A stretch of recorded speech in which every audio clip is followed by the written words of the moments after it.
আসসালামু আলাইকুম, hello viewers.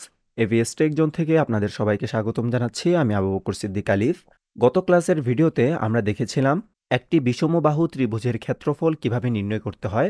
আজকের ক্লাসে আমরা দেখব যে কিভাবে এমন একটা প্রোগ্রাম তৈরি করা যায় যেটার মাধ্যমে আমরা একটা রেক্টেঙ্গেল শেপ এবং একটা সার্কেলের ক্ষেত্রফল নির্ণয় করতে পারি। এক্ষেত্রে আমি প্রথমে আপনাদের কাছে একটা রিকোয়েস্ট করব যে আপনারা ভিডিওর প্রথম অংশ দেখে কেউ এটা ভাববেন না যে আপনারা এটা পারবেন এবং ভিডিওটা স্কিপ করে যাবেন না। অবশ্যই ভিডিওতে নতুন কিছু থাকবে, সেই জন্যই আপনাদের জন্য ভিডিওটা মেক করা। তাই রিকোয়েস্ট থাকবে যে ভিডিওটা শেষ পর্যন্ত দেখবেন এবং নতুন কিছু শেখার চেষ্টা করবেন। তো আজকে আমরা আলোচনা করব রেক্টেঙ্গেল অ্যান্ড সার্কেল সম্পর্কে। রেক্টেঙ্গেল কি এবং সার্কেল কি সেটা আশা করি আমরা সবাই জানি, যেগুলোকে বাংলায় বলা হয় আয়তক্ষেত্র এবং বৃত্ত। এখন একটা আয়তক্ষেত্রের দৈর্ঘ্য থাকবে এবং প্রস্থ থাকবে। আমরা যদি মনে করি এই আয়তক্ষেত্রের দৈর্ঘ্য হচ্ছে এ এবং প্রস্থ হচ্ছে বি, তাহলে এই আয়তক্ষেত্রের ক্ষেত্রফল হবে দৈর্ঘ্য ইন্টু প্রস্থ, যেটা একটা সিম্পল বিষয় আমরা সবাই জানি। অর্থাৎ এই আয়তক্ষেত্রের এরিয়া হবে এ ইন্টু বি। এবং আমরা যদি এই বৃত্তের দিকে খেয়াল করি, তাহলে বৃত্তের কেন্দ্র থেকে তার পরিধি বরাবর যদি একটি রেখা টানা হয়, তাহলে সেই রেখাকে বলা হবে বৃত্তের ব্যাসার্ধ। আর এই ব্যাসার্ধকে যদি আমরা বলি আর, তাহলে এই বৃত্তের ক্ষেত্রফল হবে পাই ইন্টু ব্যাসার্ধ স্কোয়ার। অর্থাৎ ব্যাসার্ধ যদি আর হয়, তাহলে এরিয়া বা ক্ষেত্রফল হবে পাই আর স্কোয়ার। আশা করি এই বিষয়টুকু আপনারা সবাই জানেন। কিন্তু আমরা আজকে এই ম্যাথমেটিক্যাল টার্মগুলোকে সি এক্সপ্রেশনে ব্যবহার করার মাধ্যমে, অর্থাৎ এই ম্যাথমেটিক্যাল টার্মগুলো সি প্রোগ্রামের মাধ্যমে সমাধান করতে যেয়ে কিছু নতুন বিষয়ের সাথে পরিচিত হব, যে বিষয়গুলো আপনাদেরকে জানানোই আজকে আমার মূল উদ্দেশ্য। তো চলুন প্রথমে আমরা আয়তক্ষেত্রের ক্ষেত্রফল বের করি, এবং আয়তক্ষেত্রের ক্ষেত্রফল বের করার পর আমরা বৃত্তের ক্ষেত্রফল বের করব, এবং এই বৃত্তের ক্ষেত্রফল বের করতে যেয়ে আমরা নতুন কয়েকটা বিষয়ের সাথে পরিচিত হব। এই জন্য আমরা চলে যাই আমাদের কোড ব্লকসে। তো আমরা চলে আসলাম আমাদের কোড ব্লকসে। এখানে আমি আপনাদের বোঝার সুবিধার্থে সি প্রোগ্রামিংয়ের বেসিক স্ট্রাকচারটা লিখে রেখেছি, এবং আমাদের যে মূল ইমেজটা সেটাকে আমি এই পাশে রেখে দিচ্ছি। তো চলুন আমরা অ্যালগোরিদম অনুসরণ করে আজকের এই প্রবলেমগুলো সমাধান করি। ফার্স্ট অফ অল আমরা আয়তক্ষেত্রের ক্ষেত্রফল নির্ণয় করব।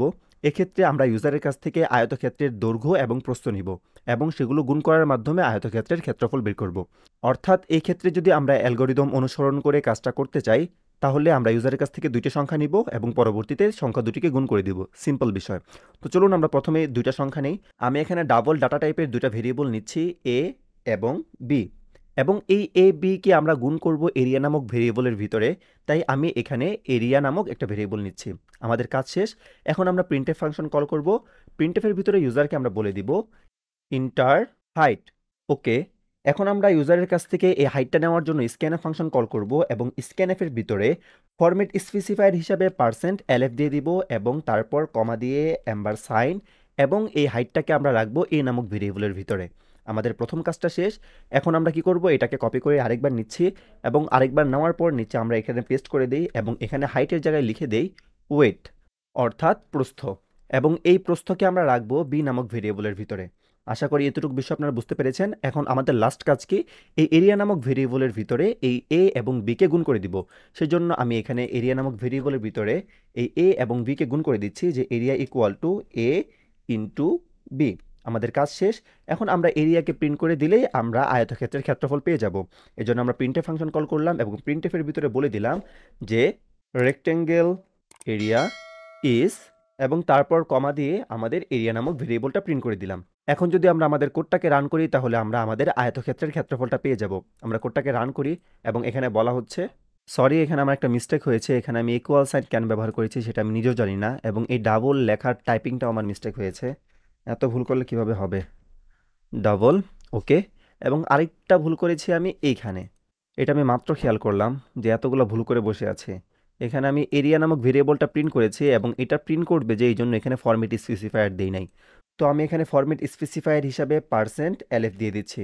এখন যদি আমরা আমাদের কোডটাকে রান করি, তাহলে দেখব বলা হচ্ছে ইন্টার হাইট, আমি হাইট দিয়ে দিলাম 10 এবং উইডথ দিয়ে দিলাম 20, এবং তারপর দেখতে পাচ্ছি রেক্টেঙ্গেল এরিয়া ইজ 20, এবং তারপর 4টা জিরো এসেছে। এই 4টা জিরো রিমুভ করার জন্য আমরা কি করব, এখানে পার্সেন্টের পর .2, অর্থাৎ আমরা চাইতেছি দশমিকের পর 2 ঘর নিব। এখন আমরা কোডটাকে রান করে আরেকবার দেখি। এখানে বলা হচ্ছে হাইট দেওয়ার জন্য আমি হাইট দিয়ে দিলাম 50 এবং উইডথ দিয়ে দিলাম 10, এবং তারপর দেখতে পারতেছি যে আমাদের প্রোগ্রামটা সুন্দরভাবে কাজ করতেছে, অর্থাৎ রেক্টেঙ্গেল এরিয়া ইজ 500। এতটুকু বিষয় আমরা সবাই বুঝতে পেরেছি। এখন আমরা আসি আমাদের মূল টপিকে। আমরা বৃত্তের ক্ষেত্রফল নির্ণয় করব এবং এই বৃত্তের ক্ষেত্রফল নির্ণয় করতে যেয়ে আমরা কয়েকটা বিষয় নতুনভাবে শিখব। তো আমি এই কোডটাকে এখান থেকে কমেন্ট করে দিচ্ছি যেন ক্লাস শেষে আমি এই কোডের পিএনজি ফরম্যাটটা আপনাদেরকে দিতে পারি। সেজন্য প্রথমে আমি এগুলোকে কমেন্ট করে নেই এবং কমেন্ট করে নেওয়া শেষ হলে আমরা আমাদের বৃত্তের ক্ষেত্রফলটা নির্ণয় করব। Okay fine. তো আমি এটাকে কমেন্ট করে দিলাম। এখন আমরা কি করব? এখন আমরা বৃত্তের ক্ষেত্রফল নির্ণয় করব। আর বৃত্তের ক্ষেত্রফল নির্ণয় করার ক্ষেত্রে আমাদের কি প্রয়োজন? আমাদের প্রয়োজন বৃত্তের ব্যাসার্ধ। এই বৃত্তের ব্যাসার্ধ নেওয়ার জন্য আমি এখানে আর নামক একটা ভেরিয়েবল নিচ্ছি, যেটার ভিতরে আমরা বৃত্তের ব্যাসার্ধটা রাখবো এবং এরিয়া নামক ভেরিয়েবলের ভিতরে আমরা এই ব্যাসার্ধ ক্যালকুলেট করব, অর্থাৎ বৃত্তের এরিয়া বের করব। ঠিক আছে? এতটুকু বিষয়ের জন্য প্রথমে আমাদের কি কাজ করা লাগবে? প্রথমে আমরা প্রিন্টএফ ফাংশন কল করব এবং প্রিন্টএফের ভিতরে ইউজারকে বলে দিব বৃত্তের রেডিয়াস দেওয়ার জন্য, অর্থাৎ ব্যাসার্ধ দেওয়ার জন্য। সেই জন্য আমরা লিখে দিলাম ইন্টার রেডিয়াস। ওকে, ইউজারকে বলছি বৃত্তের ব্যাসার্ধ দেওয়ার জন্য। এখন এই ব্যাসার্ধটা নেওয়ার জন্য আমরা স্ক্যানএফ ফাংশন কল করব এবং স্ক্যানএফের ভিতরে প্রথমে ফরম্যাট স্পেসিফায়ার হিসাবে %lf এবং তারপর কমা দিয়ে এম্বার সাইন এবং এই রেডিয়াসটাকে আমরা কোথায় রাখবো? এই আর নামক ভেরিয়েবলের ভিতরে না, তাই আমি এখানে লিখে দিলাম আর। আশা করি বিষয়টা আপনারা বুঝতে পেরেছেন। এখন আমাদের লাস্ট কাজ কি? আমাদের লাস্ট কাজ হচ্ছে এই এরিয়ার ভিতরে এই বৃত্তের ক্ষেত্রফলটা ক্যালকুলেশন করা। তো চলুন আমরা এই এরিয়া ইকুয়াল টু কি লেখা যায় সেটা দেখি। তো আমরা এই এরিয়ার ভিতরে বৃত্তের ক্ষেত্রফল নির্ণয় করব। আর বৃত্তের ক্ষেত্রফল নির্ণয়ের সূত্র কি? পাই আর স্কোয়ার। এখন এই পাই আর স্কোয়ারের ক্ষেত্রে এই যে পায়ের মানটা আমরা বসাবো, সেই ক্ষেত্রে কিভাবে আমরা সি এক্সপ্রেশনে পাই ব্যবহার করব সেই বিষয়টা নিয়েই আমরা কয়েকটা মেথড দেখব। ফার্স্ট অফ অল আমরা কি করতে পারি? এই পায়ের যে সরাসরি মানটা আছে সেই মানটা বসায় দিতে পারি। যেমন আমরা সবাই জানি পায়ের মান কত? 3.1416। এখন আমরা প্রথমে পাই আর স্কোয়ারের ক্ষেত্রে 3.1416 ইন্টু আর স্কোয়ার। আর স্কোয়ার মানে কি?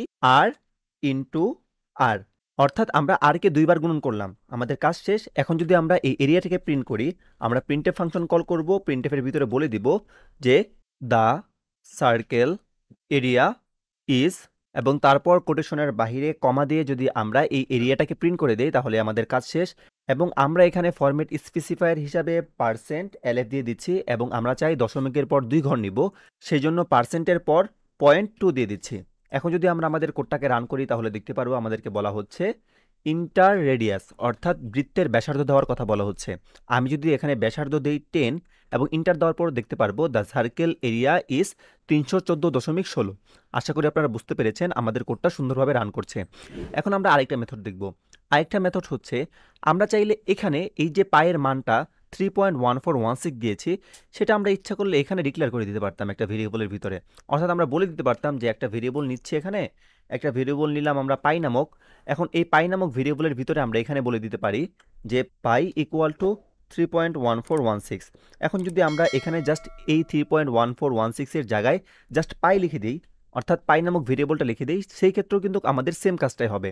অর্থাৎ এখন যদি আমরা আমাদের কোডটাকে রান করি এবং আগের মতনই রেডিয়াস ইকুয়াল টু 10 দেই, তাহলে দেখবো আমাদের কোডটা আগের মতোই কাজ করতেছে, অর্থাৎ 314 × 16। ঠিক আছে? এখন আমি আপনাদেরকে আরেকটা মেথড দেখাই। যেমন আমরা এখানে পায়ের মান 3.1416 এখানে লিখেছি, অর্থাৎ আমরা এখানে পাইটা ডিক্লেয়ার করেছি, তারপর এখানে আলাদাভাবে পাই ইকুয়াল টু 3.1416 লিখেছি। আমরা এই কাজটা এখানে না করে এখানেও করতে পারতাম, অর্থাৎ আমরা যদি এখানে লিখে দিতাম পাই ইকুয়াল টু 3.1416, তাহলেও সেম কাজটাই হবে। অর্থাৎ আমরা একটা ভেরিয়েবলকে ডিক্লেয়ার করার সাথে সাথেই সেটার মান আমরা লিখে দিতে পারি। এই বিষয়টা আমরা নতুন শিখলাম। অর্থাৎ কি, আমরা যখন একটা ভেরিয়েবল ডিক্লেয়ার করব তখন আমরা চাইলে সাথে সাথেই সেই ভেরিয়েবলের মানটা তার ভিতরে রেখে দিতে পারি। যেমনটা আমরা এখানে করলাম যে পাই নামক একটা ভেরিয়েবল নিলাম এবং এই ভেরিয়েবলের ভিতরে আলাদাভাবে এখানে ভেরিয়েবলের মান ডিক্লেয়ার না করে সেখানে ভেরিয়েবলের মানটা ডিক্লেয়ার করে দিয়েছি। এখন যদি আমরা আমাদের কোডটাকে রান করি তাহলে সেম কাজটাই হবে। অর্থাৎ আমরা যদি এখানে 10 দিই তাহলে দেখব সেম কাজটাই হইতেছে। অর্থাৎ আমরা কি শিখলাম? যে আমরা যদি একটা ভেরিয়েবল ডিক্লেয়ার করি তাহলে আমরা চাইলে সেই ডিক্লেয়ারের সময়ে ওই ভেরিয়েবলের ভিতরে মান রেখে দিতে পারি। এখন চলুন আমরা আরেকটা মেথড দেখি। আরেকটা মেথড হচ্ছে আমরা এই পায়ের মান নির্ণয়ের জন্য একটা কিওয়ার্ড ব্যবহার করতে পারি, যেটা একটা নির্দিষ্ট কিওয়ার্ড যেটার মাধ্যমে পায়ের মানটা প্রকাশ পায়। আর এই কিওয়ার্ডটা হচ্ছে এম পাই। যেমন আমি যদি এখানে পায়ের পরিবর্তে লিখি m_পাই, এখন যদি আমরা আমাদের কোডটাকে রান করি তাহলে সেম কাজটাই হবে, কিন্তু প্রথমে আমরা একটা এরর মেসেজ পাবো। কি জন্য পাবো আমি আপনাদেরকে বলছি। আমি যদি এখন কোডটাকে রান করি তাহলে দেখতে পারতেছি এখানে একটা রেড মেসেজ চলে এসেছে।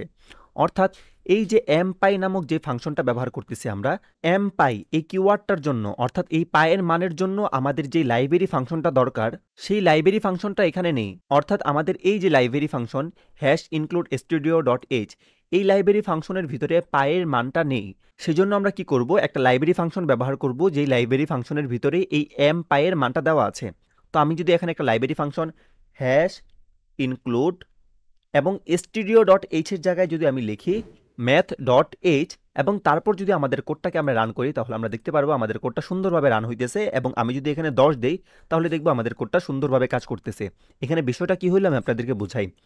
আমরা যে এখানে এমপাই নামক একটা কিওয়ার্ড ব্যবহার করেছি, সেই কিওয়ার্ডের মানে কি? এটা হচ্ছে পায়ের মান প্রকাশ করে, অর্থাৎ পাই সমান সমান 3.1416 বা পাই নামক আমরা যে চিহ্নটা ব্যবহার করি, সেই চিহ্নর জন্য এই এমপাই নামক কিওয়ার্ডটা ব্যবহার করা হয়।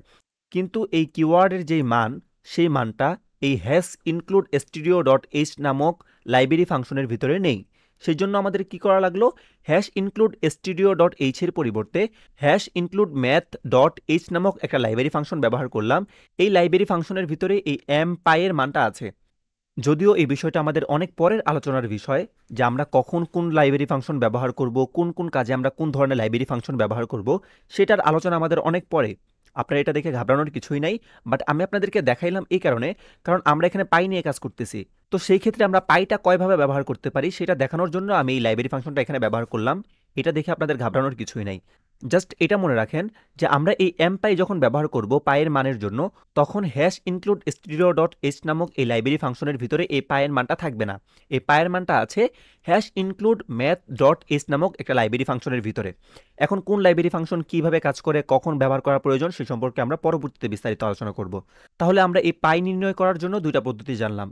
একটা হচ্ছে এই এমপাই এবং আরেকটা হচ্ছে আমরা সরাসরি পায়ের মান বসিয়ে দিতে পারি 3.1416। এবং আরেকটা বিষয় আমরা নতুন শিখলাম, সেটা হচ্ছে আমরা যখন একটা ভেরিয়েবল ডিক্লেয়ার করি, তখন আমরা ইচ্ছা করলে সেই ভেরিয়েবলের ভিতরে তাৎক্ষণিক তার মানটা রেখে দিতে পারি। আশা করি বিষয়টা আপনাদের কাছে ক্লিয়ার। আগামীতে এই বিষয়গুলো যখন আমরা আরও প্র্যাকটিস করব, তখন দেখবেন এগুলো আমাদের কাছে আরও পরিষ্কার হয়ে যাচ্ছে। সেই পর্যন্ত সবাই ভালো থাকবেন, সুস্থ থাকবেন। আপনাদের যদি ভিডিওটা ভালো লেগে থাকে, তাহলে একটা লাইক করে দিবেন এবং কমেন্ট করে জানাবেন যে আপনাদের কেমন লেগেছে। সকলকে নেক্সট ক্লাস দেখার আমন্ত্রণ জানিয়ে এখানে শেষ করছি। আল্লাহ হাফেজ।